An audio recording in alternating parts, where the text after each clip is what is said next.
Alors, petit exemple de problème avec des fractions. Donc ici, on a une personne qui dispose d'une somme d'argent, 215 €. Elle a dépensé les 2/5 de cette somme et on s'intéresse à combien elle a dépensé. Donc tout d'abord, il faut traduire en mathématiques ce genre de problème. Je vois une fraction, 2/5. 2/5 de quoi? 2/5 des 215 €. Donc là, il faut utiliser la propriété de cours qui est à prendre par cœur, qui est pour prendre une fraction d'un nombre, il faut multiplier la fraction par le nombre. Donc, mon calcul, comme il va falloir que je le fasse en plusieurs étapes, je vais l'appeler par une lettre. Voilà, je lui donne un nom. Ici, je peux l'appeler A. Donc, prendre une fraction d'un nombre, c'est multiplier la fraction par le nombre. On aurait pu inverser, mettre le 215 en premier. Dans une multiplication, je peux inverser l'ordre des facteurs. Donc, une fois qu'on a traduit ce calcul, ce problème avec un calcul mathématique, eh ben, il faut le faire. Et donc, on a à notre disposition 3 méthodes. Donc, il est important de vraiment s'entraîner à faire les 3, parce que parfois, suivant les nombres qu'on va vous choisir, il y a une méthode qui est plus judicieuse qu'une autre. Et parfois, il y a une méthode qui est impossible. Alors moi, dans cet exemple-là, j'ai choisi des nombres pour que les 3 méthodes soient possibles, pour pouvoir bien vous les expliquer. Voilà.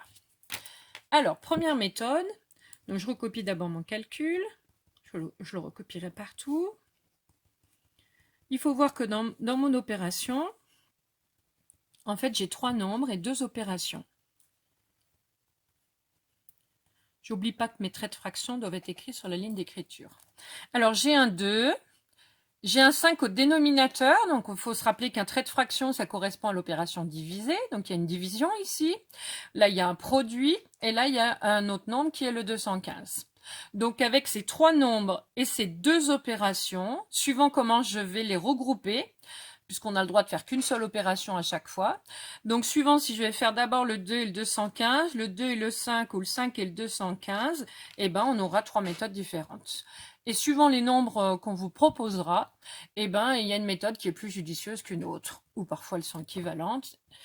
Alors, première méthode, eh ben, c'est si je fais le produit en premier. Donc là, je l'entoure en vert pour vous montrer voilà, quelle opération on va faire. Alors, si je fais le produit en premier, ça veut dire que tout le produit, cette fois-ci, est au numérateur.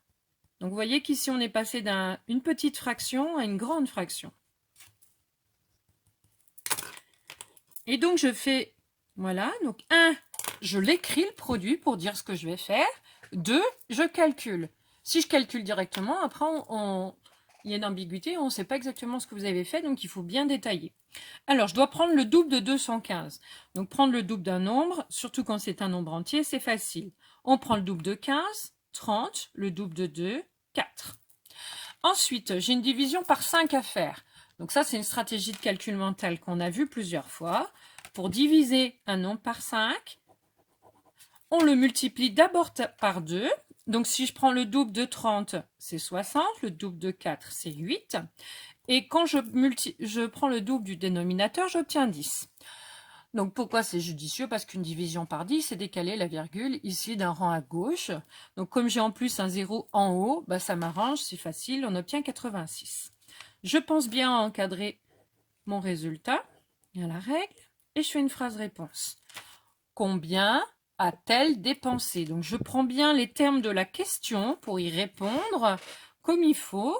1, ça m'aide à structurer ma phrase, et 2, eh ben, au moins je réponds à la question et je ne fais pas une phrase qui répond à une autre question. Donc ici, elle a dépensé 86 et on n'oublie pas les unités quand il y en a. Ici, ce sont des euros. Voilà. Alors maintenant, deuxième méthode. Donc au lieu de regrouper le 2 et le 215, on va d'abord regrouper le 215 et le 5 et faire très attention à ça. Vous voyez, exprès, j'ai évité le fois. Pourquoi? Parce que si je regroupe le 5 qui est au dénominateur, il sera dans une division. Et je ne peux pas mettre le fois et le diviser, du coup ça me ferait 2 opérations. Premier nombre qui est écrit, vous voyez, c'est le 2. Ben, il reste en premier. Ensuite, il y a le fois qui n'est pas entouré, donc je le laisse. Et ensuite, le 215, il est en haut. Et le 5, il est en bas. Donc là, il faut faire attention.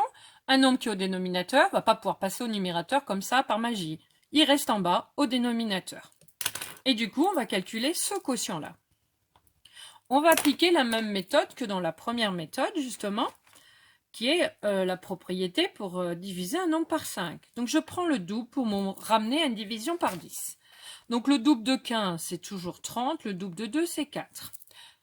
Ensuite, pour diviser par 10, je décale la virgule d'un rang à gauche. Ici, ça revient à enlever un 0.